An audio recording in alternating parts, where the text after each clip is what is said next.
ማን ባሁን ሽመልስን አምጥተው አውቆ ኦሮሞን ለማጣላት ከሌላው ህዝብ ማህበረሰብ ጋር ከቀበሌ ጀምሮ ለሁሉም ወጣቶች ቀበሌ ደረሳ ወረዳ ዞን እኮ እያንዳንዱ ደረጃ ላይ በተዋረዱ ሄደው የሰበሰቡት እኮ ነው እያልኩ እኮ ነው። እሱ ምላው ህዝብን ኮሚሽነር ህዝብ ላይ ሰጥቼ ውጪ መጥቼ እያለ እኮ ነው ኢትስሮ ኢሊጋል እኮ ነው እያልኩ ያለው እና ያናም ይተቻሉ እኮ ምናልባት ዛሬ አንቀጽ 39 ንዑስ አንቀጽ 1 እና 2 ላይ መገንጠል የሚለውን መነሳት አለበት የሚል ስምምነት ላይ ብንደር ይሄንን ስምምነት በመጣበት በሾመው አካል መልሶ ወደ ፓርላማ ነው የሚመጣው።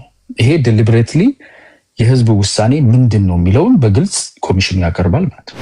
አኖ አካ የግሉ ባንዲራ አድርጎታል የኢትዮጵያ ባንዲራ እና በላዩ ላይ ያለውን አርማ እንደማይቀበል የገለጸበትና በአጠቃላይ በክልሉ በአሁን ሰዓት እየተወለበለበ ያለ መሆኑን ከዚህም ጋር ተያይዞ ያ ባንዲራ ወደ አንድ ክልል የሚሄድ ከሆነ ፌዴራል መንግስቱ ሌላ ባንዲራ ሊመርጥ የሚችልበት የፌዴራል ውይይት እሱም ላይ የሚካሄድ በጣም ዋና ቤዚክ የሚባል የብሔራዊ ምክክር ኮሚሽን ሰዎች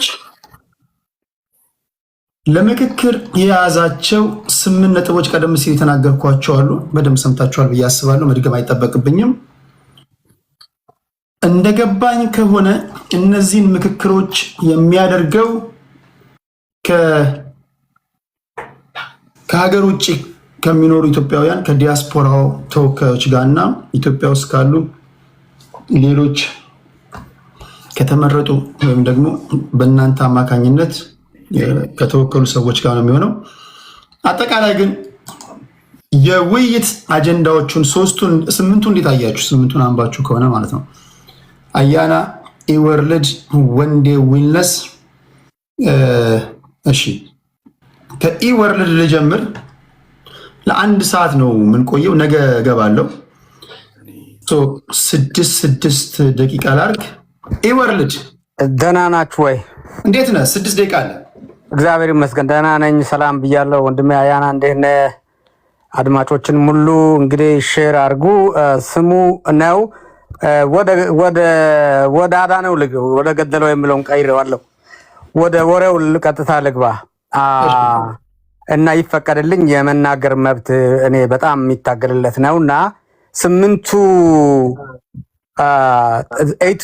ኮማንድመንትስ ምንድነው?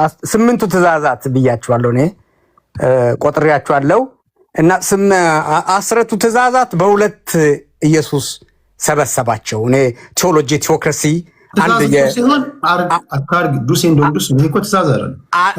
ትእዛዝም ከሰበሰቡ እየሰበሰቡ ነውና አንተ ያልከው መንግስት የመንግስት አካል ህግ አውጪው ህግ አስፈጻሚውና ህግ ተርጓሚው ቢኖር የሚሰሯቸው ስራዎች ናቸው። ገዢ ፓርቲ 99 አንድ ቦታ ለቅቄ ምናምን መጥቻለሁ ተብሎ ማንኛውም አይሳኩም። መጀመሪያ ነገር በእኩል ተፎካክረው በእኩል ተወዳድረው በጣም ጠንካራ የሆኑ አሁን እነ ምስጥሬ አይነቱ ሰዎች ሌሎችም ለምሳሌ ነው የጠሯት በሴቶች ቢገቡ ኖሮ ተከራክረው ተፋልጠው ሐሳብ አውጥተው እነዚያን 8ቱን ትእዛዛት ይፈጽማሉ እንጂ 99% በአቦሰጥ ቦታ ምናምን ለቆ የመጣ ነገ ደግሞ ያባረኛል የሚለው አይፈጽምም። አንተ እንደምትለው ኳሱ ገዢው ነኝ ፓርቲ ነኝ የሚለው ላይ ይወድቅና ዝም ብሎ አሁን ፖዚቲቭ ስፒች እና ኔጌቲቭ ስፒች አለ። አሁን እንትን ሆኗል የባንዲራ ቀለም ላይ ምናምን ብሎ ሰው የሚገደለውና በጀት የተከለከለው እንዳናወራ አጀንዳ ክሪኤቲንግ እና ሴቲንግ ነው። ማይጠቅም ነው። ፓርቲውንም አይጠቅምም፣ አብይንም አይጠቅምም፣ እኛንም አሁን ተቃዋሚ ነን የምለውንም ማንንም የማይጠቅም ወሬ ነው። አንድ ነገር ልበል። ሪፕሬዘንቴሽን እና ሪፕሬዘንታቲቭነስ በፖለቲካል ሳይንስ አንደኛው የፓብሊክ ማኔጅመንት ፓብሊክ ፖሊሲ ጉዳይ ነው። ለምን ከሐዋሳ ወይንም ከማንኪያ የምትለው ካንተ አንድ ቴዲን ብቻ አምጥተው ሪፕሬዘንቴሽን አለው ሊሉ ይችላሉ። ውክልና አለ እኮ ሊሉ ይችላሉ። ዳስ ፖለቲክስ። ግን ሪፕሬዘንታቲቭነስ በቂ የክቡር ኦሮሞ አለ ወይ? አንተ አሁን ብሔር ብትልም እኔ አልፈራም። በቂ ትግራዋይ አለው፣ በቂ ወላይታ አለ ወይ የሚባለው ሪፕሬዘንታቲቭነስ ነው የምንለው እኛ። ሪፕሬዘንቴሽንና ይሄ ፓብሊክ ፖሊሲውና ፖለቲክሱን መለየት ነው። ያኛው እኔ አነሰ ምለው ማለት ነው። ስለዚህ አንተ ብለሃል፣ እኔ ቦርቀቅል አድርገው 8 ሚሉት ዝም ብሎ ጊዜ የሚፈጅ ክቡር ይሄ ሕክምና ባለሙያው ሰውየው ራሳቸው አሉ። በጣም የምንወዳቸው ሰዎች ዲሲ መጥተው ነበር። አያና እዛ ገብተው ነበር። እኔ አልገባውም። አክሲደንት ስለደረሰ አንድ ሰው በጣም ድሪር መሐመድ ድሪር በጣም የሚወደው ስለሆነ በአካል ላገኘው ፈልጌ ነበር። አልገባውም። ብገባ ደስ ባለኝ ነበር እና ለሌሎቹም ሀሳብ ከሌሎቹም ለመቀበል 8 አይደሉም 1 ነው። ያም የመንግስት መዋቅር ነው። ደቂቃን ፖዝ ላድርግና ለምን ነው ያልገባው? ገብተህ ለምንድን ነው ሀሳብ ያልሰጠው? እኔ የአክሲደንት ደርሶብኝ ነበርና ግን ጋሽ መሐመድ ድሪርን በጣም ማግኘት በግል ጉዳይ ማግኘት ነበረብኝ። ወንድሜ አንተኔ እዛ ነበር። ያና እየመጣ ነው አሉ። እኔ መግባት ፈልጌ ነበር። ያን መጻፌንም አሁን ወደ ግል ለማስተዋወቅ ነበር ምናምን ነበር። ለምን እኔ ፖዚቲቭ ነኝ። የኔ መቃወም እንዲጠቅመው ነው። እኔ ሁሌ እንደብለው አብይን ትግራይ ጋር ታረቅ ብሎ ትግራይንም ታሪክ ነገ ይጽፋልና ሁሉንም ቢያስተዳድረው ሁሉንም ቢጠቅም ይጠቅመዋል። የኢትዮጵያ ታሪክ ነው የሚሆነውና እና በየቦታው ብትሄድ ይስቁብሃል። እንደው ምርጫ በደንብ ማካሄድ ማትችሉ ነው። ጌሙ ደግሞ አለ። ጌሙን ደግሞ ተጫውቶ ከጌሙ ውጪ ማድረግ የጨዋታ መቻል ነው። እዛ ላይ ደግሞ ታደንቀዋለህ። ጨዋታውን ያልቻለውን አልቻለም ትላለህ። ግን ጨዋታ ቻለ አልቻለም ብቻ ሳይሆን ሁል ጊዜ አንዱ የሚያሸንፍ ከሆነ ደግሞ ገብተዋል። ድንጋዩ ስትሄድም አደናቅፎ ስትመጣም ካደናቅፈ ድንጋዩ አንተነ አይነት ነው። ድንጋይ ፖለቲካ ይሆናልና እኔ ያን ጊዜ ያልገባሁት በአክሲደንት ነው። አሁን እንግዲህ እየጨረስኩ ነው። እግዚአብሔር ከፈቀደ አብረንም ብዙ ነገር ስራዎችን እንሰራለን። ግን ቴዲ አንተ እንዳልከው ልጨርሰው ላጠናቀው 8ቱን ቁጠራቸው። ምንም ብትቆጥር 1 ነው። የህግ አውጪው አስፈጻሚውና ተርጓሚው እንግዲህ 4ኛ ሆኗል። ሚዲያም ገብቷል። ሚዲያ ላይ ቢሰሩ ፒሪድ አለቀ። ማንኛውም ስራቸው ናቸው። እስቲ አንተ አምጣና ከነዚያ ሰላም ማስከበር አንድ ጥያቄ ላንሳለን። ጠይቅ።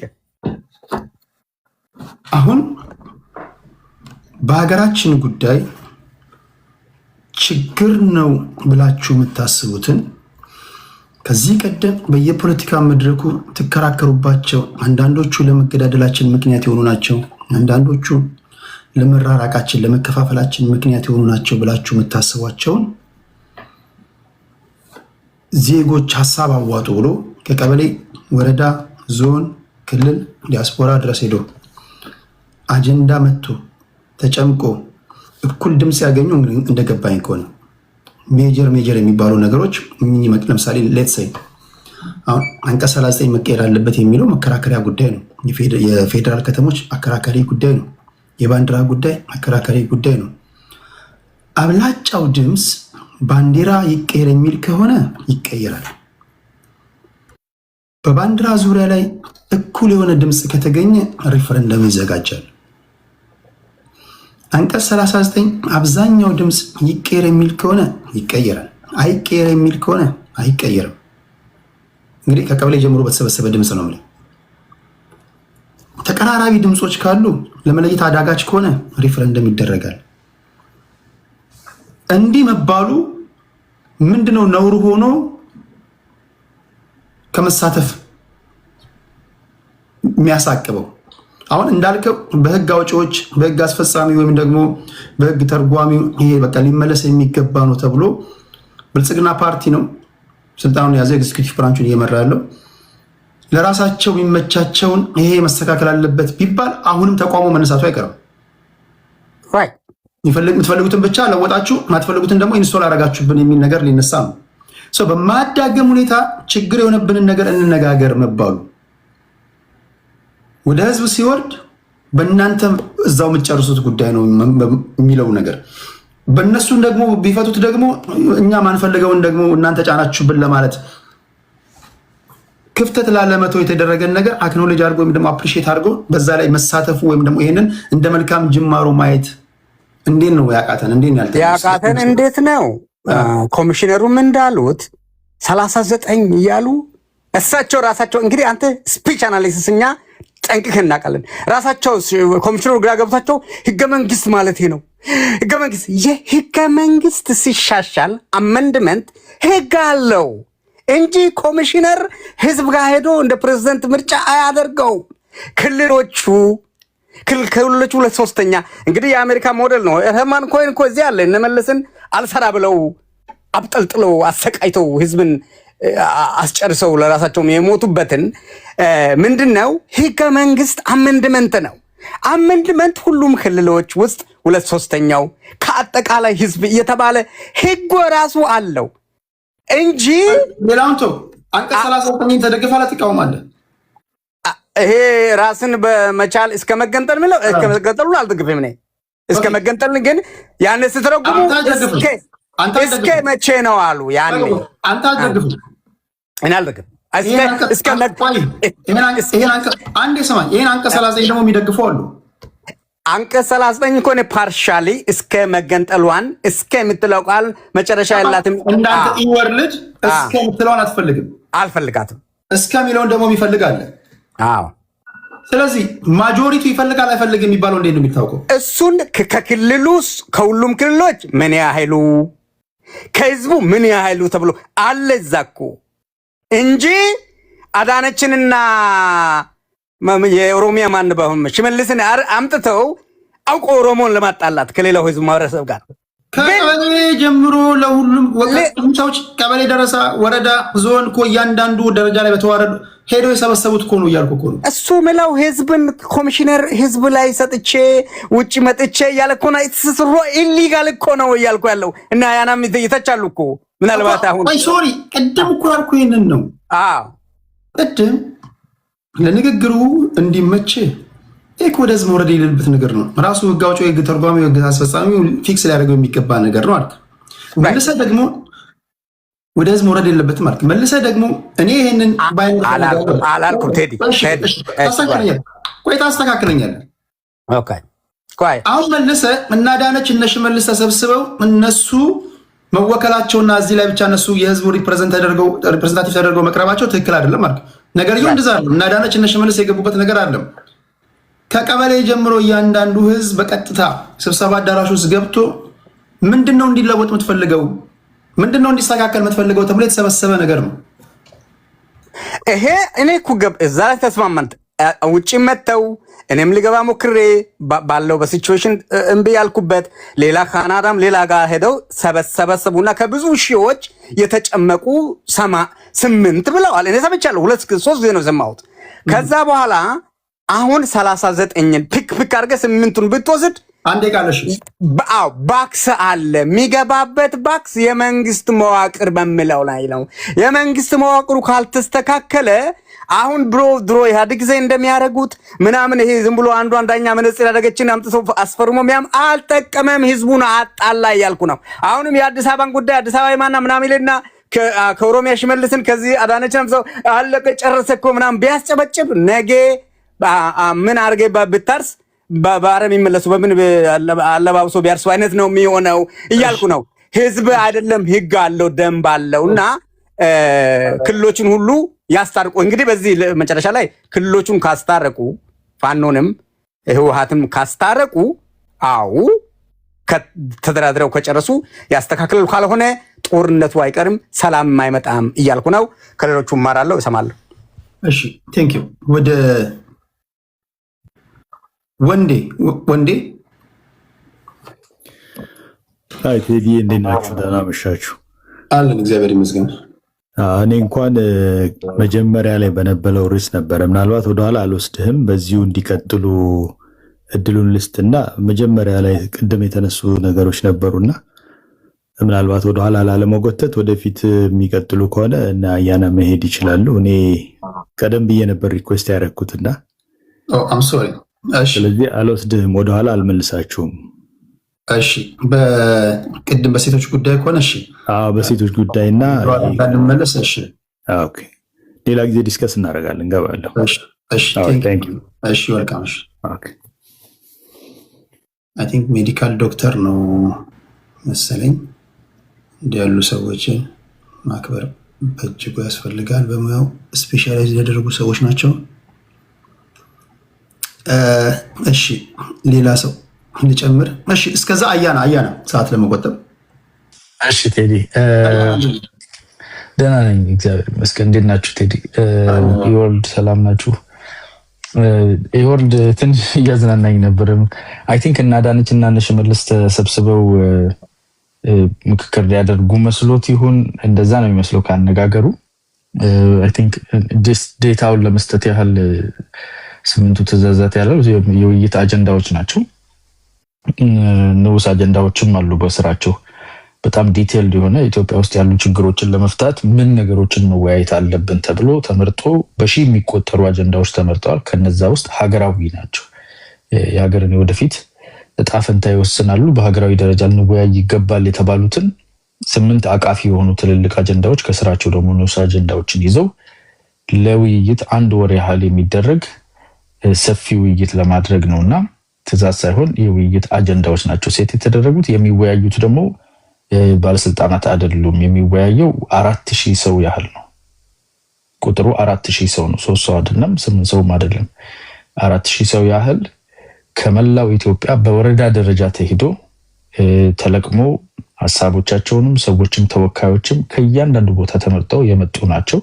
ኢቭን ከዲያስፖራም መጥተው ነው የመረጡትና በዛ ደረጃ ነው የሚደረገው። አይ ቲንክ አደጋ አጋጥሞት አምልጦታል።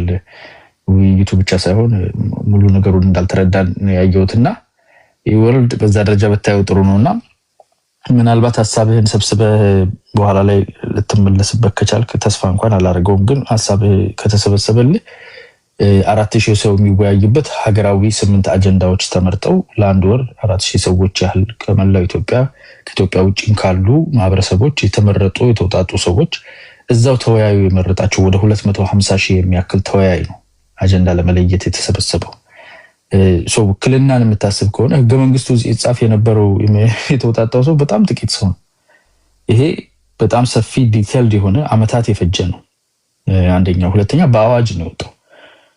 በአዋጅ 1265 ህዝባር 2014 ይመስለኛል ካልተሳሳትኩና በዚህ አዋጅ መሰረት የተቋቋመ ኮሚሽን ነው።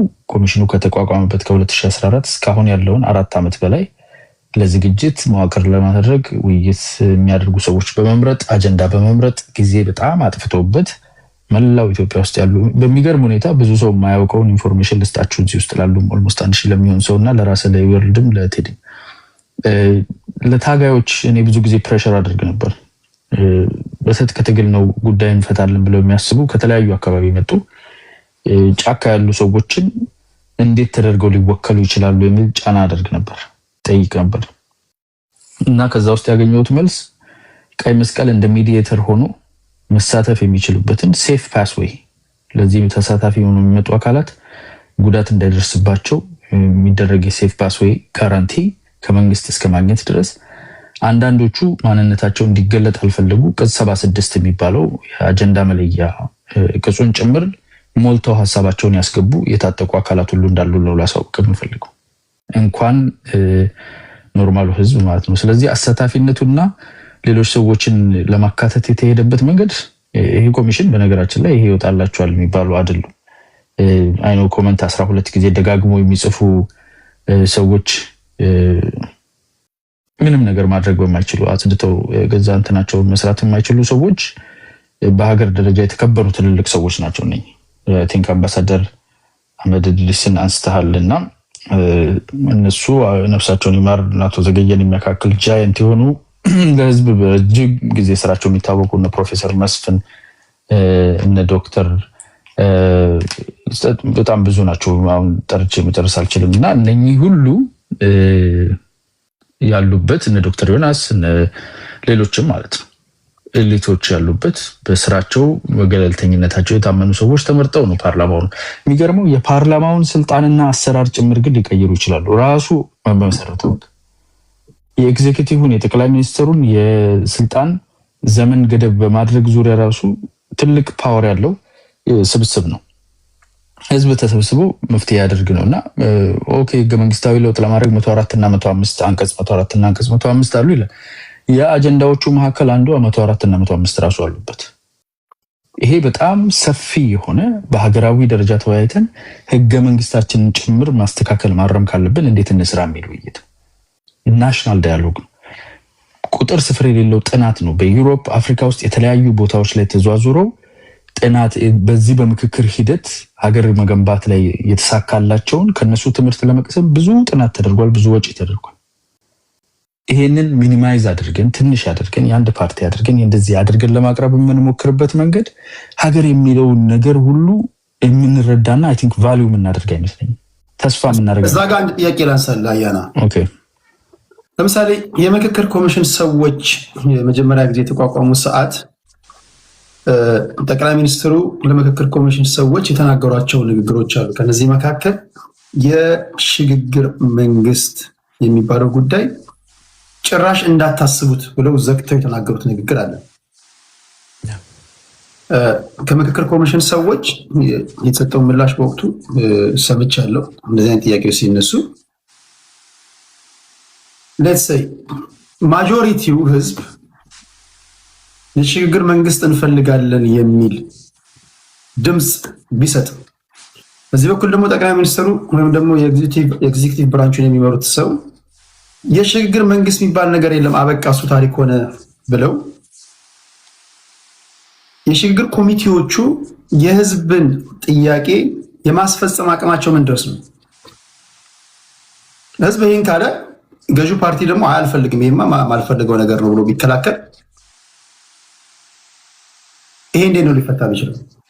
ኦኬ አይ ቲንክ የሽግግር የሚለው ላይ እንደ ራሱ እንደ አንድ ኢትዮጵያዊ ለራስ ያለውን ሐሳብ ካቀረበው በዘለለ አንመለከተውም ነው የኮሚሽነሮቹ ምልከታ። በዚህ ላይ እኛ ሐሳብ እንሰበስባለን፣ ሽግግር የሚባል ነገር የለም ካለ ጠቅላይ ሚኒስትሩ እንደ አንድ ዜጋ የራሱ የሐሳብ ተዋጽኦ አድርገን ከማየት ውጪ የኮሚሽኑ ዳይሬክቲቭ ሊሆን አይችልም። ኮሚሽኑ ማንኛውንም ሐሳብ ኢንተርቴይን ያደርጋል ነው የነሱ ምልከታ። ሽግግር መንግስት ያስፈልጋል የሚል አርጊውመንት ያላቸው በመንግስት መዋቅር አይ ቲንክ የሁለተኛው ወይ ሶስተኛው አጀንዳ ይመስለኛል ከመንግስት መዋቅር ጋር በሚደረገው ውይይት ውስጥ ተሰብስቦ የሚወያየው በሺህ የሚቆጠር ኢትዮጵያዊ በሀገራዊ ምክክሩ ላይ አዋጭ የሆነው መንገድ የሽግግር መንግስት ነው የሚል ሬኮሜንዴሽን ካመጣ ያንን ሬኮሜንዴሽን ወደፊት ለፊት ወደ ላካቸው ወደ ፓርላመንቱ ያመጣሉ ማለት ነው። ሶ ይሄንን ፕሬዘንት አድርገው ይሄንን የህዝቡ ድምጽ የምክክር ኮሚሽኑ ዲሊብሬሽን ይሄ ነው ይላሉ። የሚገርመው ነገር አሁን የሽግግር የሚለውን እንኳን ነው አይ ዶንት ቲንክ ፖለቲካሊ ቫያብል የሆነ አርጊመንት ፖይንት አድርጎ የሚያቀርብ አካል ያለ አይመስለኝም። ያው ከውጪ ማጣፊያው የጠፋቸውና በምርጫም ወደፊት መሄድ ያልቻሉ አካላት ሽግግርን የሚያመጡት ነገሮች ምንድናቸው ሲባል የሽግግር መንግስትን ቫያብል የሚያደርጉ እዚህ ቤት ተወያይተናል ከዚህ በፊት አይደለ ኦሬዲ ቋሚ የሆነና ሌጂቲሜት የሆነ መንግስት የሌለበት ራሱ መንግስት አቅም የተዳክሟል፣ ስለዚህ ወደ ሽግግር እንሂድ የሚልበት ቦታ ሲኖር ወይም ደግሞ ፈርሶ መንግስት አዲስ የሚመጡ ኃይሎች ግጭቶችን ለማሳነስ የሽግግር መንግስት በህዝብ ምርጫ የሚደረግ መንግስት እስኪመጣ ድረስ የሽግግር መንግስት እናርግ የሚሉበት ናቸው። እነኚህ ናቸው ቫያብል ወደ ሽግግር መንግስት የሚኬድባቸው መንገዶች። ከዛ ውጪ ግን በምርጫ የተመረጠ አሁን ተመርጦ ኦሬዲ ሌጂቲሜት የገቨርንመንት ስትራክቸር አለ። የምርጫው ፌር ፍሪነስ ምናምን ላይ አሳታፊነት ላይ ጥያቄ ማንሳት ይቻላል። ግን በሌጂቲሜሲ ደረጃ መንግስት አለ ተመርጦ ያለ መንግስት። በዚህ ሂደት ላይ ሌላ እንትን እናምጣ ሌላ አዲስ የሽግግር ሂደት እናምጣ የሚለው አይ ዶንት ቲንክ በምክክር ሂደቱ ውስጥ ሪሊ ጠንካራ አርጊመንት ይሆናል ብዬ አላስብም። ለምሳሌነት ያህል አንተ ግን ካቀረብኩ ይሄም ሆነ ሌላም ጉዳይ ለምሳሌ አንቀጽ 39 ንዑስ አንቀጽ 1 እና 2 ላይ መገንጠል የሚለውን መነሳት አለበት የሚል ስምምነት ላይ ብንደር ይሄንን ስምምነት በመጣበት በሾመው አካል መልሶ ወደ ፓርላማ ነው የሚመጣው። ይሄ ዴሊብሬትሊ የህዝብ ውሳኔ ምንድነው የሚለውን በግልጽ ኮሚሽኑ ያቀርባል ማለት ነው። የዚህን የህዝብ ውሳኔ ተጻራሪ የሆነ እርምጃ መውሰድ በታሪካዊ ሁኔታ ቀጥታ ፓርላማው በህዝብም ፊት በታሪክ ፊት ለፊት የተቀመጠ ህዝቡ ይሄን መረጠ ይሄኛው አካል ደግሞ ያንን የህዝብ ምርጫ አላከበረም የሚል ከፍተኛ ሪስፖንሲቢሊቲ ውስጥ ያስገባል ማለት ነው። ኦፍ ኮርስ ህዝብ ለምሳሌ እሺ፣ ሌላኛው የትረስት ጉዳይ አለ። እንደምታውቀው የትረስት ኢሹ በተደጋጋሚ ጊዜ ያነሳል። ህዝብ የሚያነሳቸውም ደግሞ ከወረዳ ከዞን ከዲያስፖራ የተሰበሰቡ ጥያቄዎች ማጆሪቲዎቹ ከገዢው ፓርቲ ኢንተረስት ጋር ኮላይድ የሚያደርጉ ነጥቦች ቢሆኑ መንግስት ይህን አልቀበልም ቢል ይህን እነዚህ ጉዳዮች የህዝቡ መተማመኛ ወይ ደግሞ የህዝቡ እምነት የሚጥልበት ሌላ ተቋም አለ ሊያስፈጽምለት የሚችል እኮ እሱን ብለህ አሁን መንግስት እንደ መንግስት 3 ብራንች ነው ያለው። ትልቁና የስልጣን ባለቤትነት የህዝብ ባለቤትነት የሚታይበት የመጀመሪያው ትልቁ ብራንች የህግ አውጪው ብራንች የሚባለው ማለት ነው። ሌጂስሌቲቭ ብራንች ነው። ሌጂስሌቲቭ በአዋጅ ይህንን አካል አቋቁሟል። ይሄ በአዋጅ የተቋቋመው አካል አጀንዳዎቹን መርጦ ለመንግስት ተቀባይነት ያላቸው የሌላቸው ውሳኔዎች ይደረጉ አይደረጉ ከውይይቱ ነው የምናየው። እነኛ ዲሊብሬሽኖች እነኛ ውጤቶች የውይይቱ ውጤት መንግስት ላይ ያለው ስልጣን ላይ ያለው ፓርቲ የማይፈልገውና ከሱ ጋር የማይስማማ ከሆነ በቀጥታ ሌጂስሌቲቭ ያመጣው የሰጠውን ስልጣን ተጠቅሞ ኮሚሽኑ በግልጽ ነው እንግዲህ ህዝብ ነው የሚወያየው ሶስት አራት ሰው አይደለም በሺህ የሚቆጠር ህዝብ የሚወያይ ግልጽ የሆነ ቪቪድ የሆነ ታዛቢ ያለበት ሂደት ነው። ይሄንን ወደፊት ለፊት ውጤቱ ሲመጣ ያንን ውጤት ለፓርላማ ያቀርባል። ህዝቡ የወሰነው ይሄንን ነው። ልክ ምርጫ ሲመረጥ በአሁኑ ምርጫ ብልጽግና ፓርቲ መንግስት ለመመስረት የሚያስችለው ወንበር ባያገኝና ሌላው ወንበር ቢያገኝ አለቀም ቢልስ እንደማለት ነው አይደል? የህዝቡ ውሳኔ አይቶ ተሸንፍ ያለው ግን አለቀም ቢልስ ይሄ ማለት ኢንዳይሬክት ኮሊዥን ከህዝብ ጋር ቀጥታ ግጭት ውስጥ ገባ ማለት ነው። ስለዚህ እንደዛ አይነት ሪስክ ይወስዳሉ ብዬ አላስብም። ከወሰዱም ግን ሊትራሊ የህዝቡ ድምጽ አትሊስት ይታወቃል። ክሊርሊ የኢትዮጵያ ህዝብ የሚፈልገው በዚህ አጀንዳ ላይ ይሄንን ነገር ተመካክሮ ይሄንን ወስኗል ማለት ነው። የዛን ተጻራሪ የሚሄድ አካል ካለ it's going to be an uphill battle and clear ፊት ለፊት በሚታይ ዓለም በሚያውቀው ከህዝብ ውሳኔ ተጻራሪ ቆሞ ነው የሚሄደው ማለት ነው። ይሄን ሪስክ የሚወስድ ካለ ይሄን ፓርላማውም ደግሞ ኢንፎርስ የሚያደርገው ራሱ የወሰነው አካል ስላለ ማለት ነው። ስለዚህ I don't think እንደዛ አይነት በቀጥታ መጻረር ማንንም የሚሞክረው አይመስለኝም። ግን ይሄንን አጀንዳ በአደባባይ ለመወያየት እያንዳንዱ እኔ እዚህ አጀንዳ ውስጥ ይሄ ሐሳብ የለም የኔ የምፈልገው ጥያቄ የለም የሚል ካለ እገረማለሁ። እያንዳንዱን ኢንካፕሱሌት ሊያደርግ የሚችል ሰፊ የውይይት መድረክ ነው የተቋቋመው። እዚህ ውስጥ የሚደረገው ምላሽ ደግሞ የኢትዮጵያን ህዝብ ድምጽ ይወክላል የሚለው ላይ ጥያቄ ያለው ሰው ፕሮሰሱን የዛሬ 4 ዓመት ሄዶ መመርመር ይችላል ማለት ነው። ቴንክ ዩ። እሺ አንድ ሁለት ሰው በስልክ ልቀበል ይችላል። ለምሳሌ እንደ ኢትዮጵያዊ እንደ የተፎካካሪ ፓርቲ ውስጥ ካላችሁ ታጣቂ ውስጥ ካላችሁ በዚህ ጉዳይ ላይ ብዥታ ሊሆን የሚችል ነገር ለምሳሌ ምን ብዥታ ኖሮባችሁ ነው እንደዚህ አይነት ነገር ላይ አንሳተፍም የምትሉት? የፈለጋችሁትን የመናገር መብታችሁ የተጠበቀ ነው። እንደምታውቁት መስሎን ጋር ስድብና አጸያፊ ንግግር አይሆን እንጂ በተረፈ ቅድም ሪጀክት ያደረኩባችሁ ሰዎች ይቅርታ፣ አንድ ሁለት ሰው እቀበላለሁ ለማለት ያን ነው። እዚህ ጋር ባለው ስልክ መደወል ትችላላችሁ። ይሄውና ወደ ግዕዝ ልምጣ። እሺ ግዕዝ 6 ደቂቃ አለው ወንድሜ።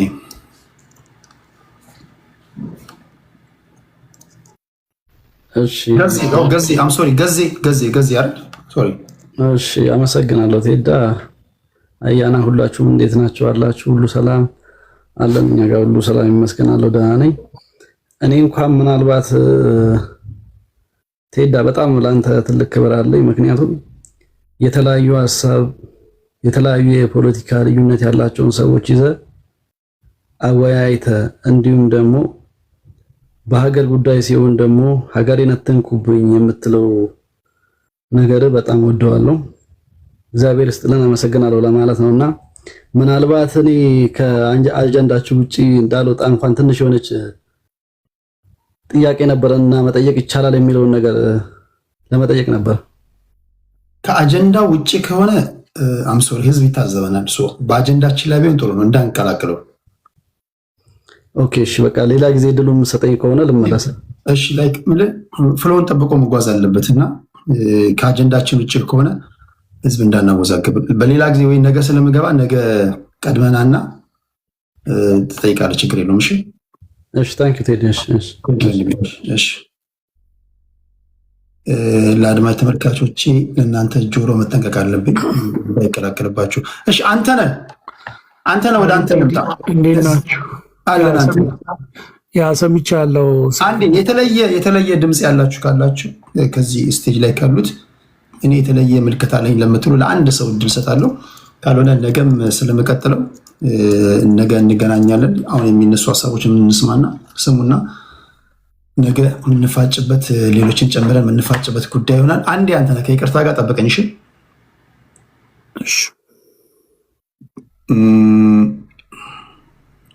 ጤና ይስጥልኝ አድማጬ። ሄሎ ይሰማል? ይሰማል። እሺ 3 ደቂቃ ልስጥ። በምናነሳው ጉዳይ ላይ አንተ ሀሳብ ምንድን ነው? በምክክር ኮሚሽን ሰዎች ለመወያየት ባቀረቧቸው 8 ነጥቦች ዙሪያ ላይ አጀንዳዎቹን እያየኋቸው ነበረ። አጋጣሚ ማየት ከሆነ በውስጥ መስመር ልኬልህ ነበረ። ከ8ቱ ውጪ በስር በንዑስ የተዘረዘሩ በጣም ብዙ ሀሳቦች አሉ። በጣም ዲቴል እያየኋቸው ነበረ። እውነት ለመናገር አንደኛ አብዛኛዎቹ በትክክል መሬት ላይ ብዙ ጊዜ የምንጨቃጨቅባቸው ሀሳብ የሚሰጥባቸው ይሄ ነገር ቢሻሻል ብለን በተለያየ መንገድ ዲስከስ የምናደርጋቸው ሀሳቦች ናቸው እና ከዛ የተረዳሁት ነገር የምክክር ኮሚሽኑ በእውነት ህዝቡ በሰዓቱ የሰጠውን ሀሳብ አንድም ነገር ሳይጥል ሰብስቦ በትክክል ይዞ እስካሁን እንደመጣ ነው ያረጋገጥኩት። ከዚህ የተነሳ ማለት ነው። አጋጣሚ ሆኖ ቴዲ እኔ በሰዓቱ ባለውበት አካባቢ የወጣቱን ክፍል ወክዬ ከወጣቶች ተመርጬ በቦታው በእኔ አካባቢ የመሳተፍ እድል ነበረኝና በሰዓቱ ህዝቡ ያነሳው ሀሳብ ወጣቱ ሲጠይቃቸው የነበራቸውን ጥያቄዎች አውቃለሁና እነዛ ጥያቄዎች ቀርበው ይሆን የሚል እንትን ስለነበረኝ እሱን ገብቼ ማየት ሁኔታ ነበርና በሚገርመው ሁኔታ ኦልሞስት ኦል ሀሳቦች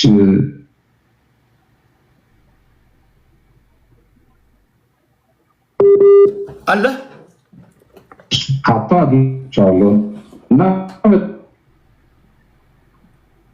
ድምጽ ይቆራርጣል። ኮሚሽኑ በዚህ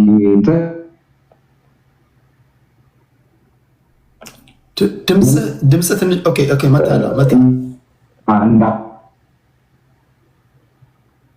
ኔትወርክ ጥሩ አይደለም። ጥያቄ ይሰማል? ይሰማል። መሀል ላይ ይቆራርጣል። ምንድነው ማለት የፈለግኩት አጀንዳዎቹ በጣም ሰፊ ናቸው፣ በጣም ብዙ ናቸው። አሁን በምንሄድበት መንገድ ሰክነን በጀመርነው መንገድ መሄድ ከቻለን በእርግጠኛነት ማጆሪቲውን የሀገራችንን ችግር በዚህ ምክክር ኮሚሽን በጀመረው መንገድ እንፈታለን የሚል ሙሉ እምነት አለኝ እኔ። ልክ ነው። ሀገራችን እስከዛሬ ከመጣችበት ሁኔታ ተነስቶ ሰዎች የተለያየ ጥርጣሬዎች ሊያድርባቸው ይችላል። መንግስት ባይቀበለውስ፣ እንደዚህ ቢያደርግስ የሚሉ ጥያቄዎች ይነሳሉ። ነገር ግን መንግስት ወይም ብልጽግና ፓርቲ እንደ ፓርቲ የራሱን ሀሳብ ሌሎች ፓርቲዎች እንዳቀረቡ አቅርበዋል። ነገር ግን እዚህ ጋር ተቀባይነት የሚኖረው እነዛ ወደ 4000 የሚሆኑ ሰዎች በመጨረሻ ተወያይቶ የሚያመጡልን ሀሳብ ነው የሚሆነው። የእነሱ ሀሳብ ራሱ ብቻውን እንትን አይደለም። ገና ከዛ ውስጥ ደግሞ ለሪፍረንደም የሚቀርባል ህዝበ ውሳኔ የሚወሰንበት እና ይህን ነገር በትዕግስት ብናየውና እስከ መጨረሻው ተስፋ ሳንቆርጥ ጠብቀን ብንሄድበት የተሻለ ውጤት እናገኛለን የሚል ሀሳብ አለኝ። እሺ፣ ከልብ ነው አመሰግነው አድማጬ። እግዚአብሔር ያክብር። አመሰግናለሁ። እሺ፣ ቴንክ ዩ። ወደ አንተ ልምጣ። 6 ደቂቃ አለሁ ወንድሜ። አመሰግናለሁ። ያው ውይይቱ እንደ ውይይት በጣም ረጅም ጊዜ ፈጀ፣ እንደውም ዘገየ እየተባለ ሲታማ የቆየ ነው እና አሁን እዚህ ደረጃ መድረሱ ደስ ብሎኛል በግሌ እና ውጤት የሚጠበቅበት ነው። ሀገር ከማረጋጋት ከማስቀጠል አንጻር ያሉትን ችግሮች ፈቶ ወደፊት ከማራመድ አንጻር ትልቅ ተስፋ የተጣለበት ነው። እውነት ለመናገር ይሄ በየቦታው ያለውን ጉምጉምታ፣ የአመፅ እንቅስቃሴ፣ አላስፈላጊ የሆነ ሰጣ ገባ ሁሉ በሰላም የሚፈታ ነው ብዬ ተስፋ የማደርገው ነው። እንግዲህ ወደ ዋናዎቹ ጉዳዮች ሲገባ አንደኛው ከቅድም ስታነሳ የነበረው ቴዲ ከዚህ ከሳውንድ ፖሊሽን ጋር የተያያዘ በጣም አሳሳቢ የሆነ ጉዳይ ላይ ትንሽ አስተያየት ብሰጥ ደስ ይለኛል። እሱ ላይ የድምፅ ብክለት በጣም በጣም በሚያሳዝን ሁኔታ ኢትዮጵያ ሰው መተኛት ሌሊት ከሌሊቱ 6 ሰዓት ላይ እና አንዳንድ ጊዜ ኦቨርናይት ከቤተ እምነቶች የሚወጣው ቀን ላይ ደግሞ በየመንገዱ በየአውራ ጎዳናው ላይ ከፍተኛ ማይክራፎን የያዙ ሰዎች የህዝቡን ሰላም የሚነሱበት ሁኔታ አለ። ይህ የድምፅ ብክለት በጣም በጣም ከባድ ጉዳይ ሆኗል። የናይት ክለቡም የሙዚቃ ቤቶችም የመሳሰሉት በጣም በከፍተኛ ድምፅ የሰው ጆሮ የሚቀዱበት ሁኔታ ነው ያለው። ይሄ በሌላው ዓለም የሚቻል ነገር አይደለም። ሰው ከቤቱ ውጪ ከግቢ ውጪ ድምፅ ማሰማት አይችልም እና ከይዞታቸው ውጪ ድምፅ እስከሚሰማ ድረስ አገር ምድር እስኪያዳረስ አንዳንዶቹ ፉክክር በሚመስል ሁኔታ ከተማውን ከዳር ዳር ለማዳረስ የሚመስል ድምፅ ነው የሚከፍተው። ይሄ ደግሞ በጣም ትክክል ያልሆነ እና በአስቸኳይ መቆም ያለበት ነው። ከሌሎች ሀገሮች ተሞክሮ አንጻር ሲታይ ማንም ቤተ እምነት ከግቢው ውጪ ወይም ደግሞ ከእምነት ቦታ ውጪ በር ላይ እንኳን ድምፅ የማይሰማበት ነው ያለንበት ሀገር እና ከአንተ ግቢ ከአንተ ቤት ከአንተ ይዞታ ውጪ ሌላው ሰው ይዞታ ላይ ድምፅ ከተሰማ ቅጣትን የምትወስድበት ሁኔታ ነው ያለው። ይሄ ተሞክሮ ወደ ኢትዮጵያም ሄዶ ተግባራዊ መደረግና ሰው የሰላም እንቅልፉን የሰላም እረፍቱን በቤቱ ማድረግ አለበት። የሚኖረውን ሰው ሰላማዊውን ሰው መበጥበጥ ማንም እሱ ላይ ትኩረት ይደረጋል ብዬ አስባለሁ። ሌላውን ያነሳሁት አንድ ጉዳይ ነበረ ከዚህ ከምክክር ኮሚሽኑ እዚህ በሚካሄድበት ጊዜ እሱም የዲያስፖራው የጥምር ዜግነት ጉዳይ ነው። እኛ ኢትዮጵያውያን ከሌሎች በተለየ ሁኔታ በህገ መንግስታችን ምክንያት ጥምር ዜግነትን ተከልክለን በገዛ እድላችንን አሳልፈን እየሰጠን ያለንበት ነው እና ብዙዎቹ የአውሮፓ ሀገሮች ከአሜሪካንን ጨምሮ ጥምር ዜግነትን ይፈቅዳሉ እና ያ ጥምር ዜግነት በመፈቀዱ ዜጎች ያላቸውን አድቫንቴጅ እያጡ የሄዱበትን ነገር እናያለን። ስለዚህ እነዚህና በርካታ የተነሱ የውስጥ ጉዳዮች አሉ በየአካባቢው በየክልሉ የተነሱ። እነዚህ እንግዲህ ውይይት ከተካሄደባቸው በኋላ ቅድም እንደተገለጸው ሰብሰብ ያለ ነገር ተዘጋጅቶ በመጨረሻ በዛው የሚወሰነው በጉባኤ የሚወሰንበት በጉባኤው በአግባቡ ሊወሰን የማይችለው ደግሞ ወደ ድምፅ ወደ ህዝበ ውሳኔ የሚሄድበት እድል እንዳለ ተገልጿል።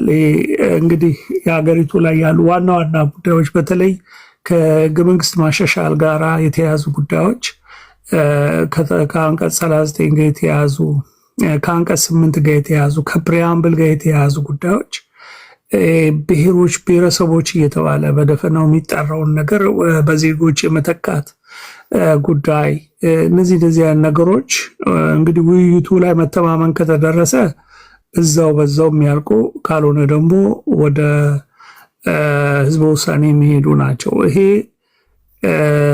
አገሪቱ ላይ ያለውን ከአሁን በፊት ከተለመደው በተለየ ሁኔታ ችግሮችን ለመፍታት በሰላማዊ መንገድ በወንድማማችነት በዜጎች እየተወያዩ የሚፈቱበት እድል የፈጠረ ነገር ነው።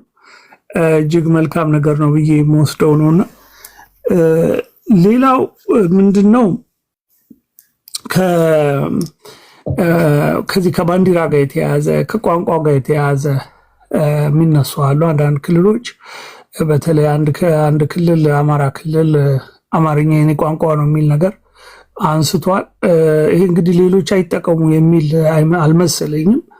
ባንዲራም የክልሉ አሁን የሚንቀሳቀሰው የፋኖ የግሉ ባንዲራ አድርጎታል የኢትዮጵያን ባንዲራ እና በላዩ ላይ ያለውን አርማ እንደማይቀበል የገለጸበትና በአጠቃላይ በክልሉ በአሁኑ ሰዓት እየተውለበለበ ያለ መሆኑን ከዚህም ጋር ተያይዞ ያ ባንዲራ ወደ አንድ ክልል የሚሄድ ከሆነ ፌዴራል መንግስቱ ሌላ ባንዲራ ሊመርጥ የሚችልበት የፌዴራል ውይይት እሱም ላይ የሚካሄድ በጣም ዋና ቤዚክ የሚባሉ ለውጥ ሊያመጡ የሚችሉ ነገሮች የሚካሄዱበት ነገር ነው እና ችላ ባይባል ሁሉም ሰው ትኩረት ቢያደርግባቸው የኢትዮጵያ ስያሜ ጭምር ላይ ጥያቄ የተነሳበት ሁኔታ እንዳለ እናስታውሳለን እና ትልቅ ጉዳይ ነው ለማለት ነው። ሰፋ ያለ ውይይት አቴንሽን በጣም የሚፈልግ ጉዳይ ነው ለማለት ነው። ኦኬ ያው በነገራችን ላይ አለቃ ይርጋበት ቋንዴ ቆይ እሰጥሃለሁ። በነገራችን ላይ አሁን የምክክር ኮሚሽን ሲባል ዜጎች በቆይ ሚውት ላድርግና ወደ አንተ እመጣለሁ፣ ችግር የለውም። በጣም አንዳንድ ጥያቄ የሚጠይቋቸው ጥያቄዎች የሁሉም ጥያቄ ላይሆን ይችላል። ለምሳሌ ከምክክር ኮሚሽን ሰዎች ከሰማሁት የኢትዮጵያ ስም ይቀየር ያለ አካል አለ። የኢትዮጵያ ስም ይቀየር አሁን የሆነ አካል ወይም ደግሞ የሆነ ግለሰብ ወይም የሆነ ስብስብ የሆነ ቡድን ላሉ ሰዎች 4-5 ሆነው ተቧድነው ጨምቀው ይሄን አቀረቡ ማለት የህዝብ ሁሉ ሀሳብ ነው ወይም ደግሞ ሁሉም ሰው ይላል ማለት አይደለም። እነዚህ አይ ቲንክ እንደሚመስለኝ ከሆነ እነዚህ ሁሉ ተጨምቀው ተደጋጋሚነት ያላቸው ጥያቄዎች አንድ የተለያዩ ጥያቄዎች እንደዚህ ተመርጠው የትኛው ጥያቄ የትኛው አካባቢ ይንሸራሸራል የሚለውን ጨምቀው ነው የሚያመጡት ለፋይናል ውሳኔ ማለት ነው። እና ወጣ ያለ ነገር ስንሰማ ሄድላይን እንዲሆን አንዳንድ ጊዜ በዜና ምናምን ሲዘገብ ለምሳሌ የመገንጠል ጥያቄ የሚያነሳ ሊኖር ይችላል። ይሄው ለመገንጠል እንትን እያሉ ነው እያመቻቹ ነው ምናምን ማለት ተገቢ አይደለም። እንደ ሀሳብ ነው። አንደኛው የመገንጠል ጥያቄ ሊያነሳ ይችላል፣ አንደኛው ሌላ ነገር ሊያነሳ ይችላል። አንደኛው እስከዛሬ ፖለቲካ ከጀመረን ጀምሮ ሰምተን ማናቃቸውን ሀሳቦች ሁሉ ሊያመጣ ይችላል። ለዚህ ነው እኮ እንሰብሰብ ያልከው አይደል? እንሰብሰብ ያልከው የሰዎችን ሀሳብ ለማድመጥ እስከሆነ ድረስ ሀሳቦች ሲመጡ እንዴ ለምን እንዲተባለ መባልም የለበትም። ዜናው ሲሰራም አንዳንድ ጊዜ ያየሁት ነገር ምንድን ነው፣ ዜናውን ለማስጨው እነዚህ የሚጮሁ ሄድላይኖች የመምረጥ ነገር አለ። ለምሳሌ ቀደም ሲል ካልኩት መካከል አንዱ የኢትዮጵያ ስም ይቀየር የሚለው ለምክክር ኮሚሽን ሰዎች ቀረበ። ዜና መሆን የለበትም እንደኔ እውነት። ምክንያቱም የሰዎችን አቴንሽን እንትን ያደርጋል። ልቃሴ ሁሉም ህዝብ ወይም የሆነ አካል በብዛት ይህን ያለ የማስመሰሉ ነገር አለና ወጣ ያሉ ነገሮች ሲኖሩ የመጨረሻ ፋይናል የሆነው ነገር እስኪደርስ ድረስ እንዲህ ያሉ ነገሮችን ትኩረት ያን ያህልም ባንሰጣቸው። በተረፈ ግን አሁንም እኔ የምለው ሞክሩ፣ አትሊስት ሞክረናል፣ ይሄው አልሆነም ለማለትም በውስጣቸው የምንከራከርባቸው ጉዳዮች ምንድን ናቸው?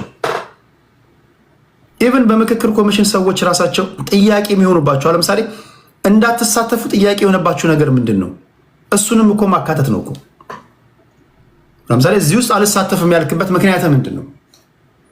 ያን ምክንያትን በጽሁፍ ወይ በቃል ማቅረብ ነው እኮ። የግድ በዛ ጉዳይ ላይ መደባደብ የለብንም ማለት። እሱንም ቢያንስ ከግምት አስገብታችሁ በጋራ ጉዳያችሁ ላይ የራሳችሁን ሴብ ታስቀምጦ ለማለት ያለው። ጤና ይስጥልኝ አድማጬ።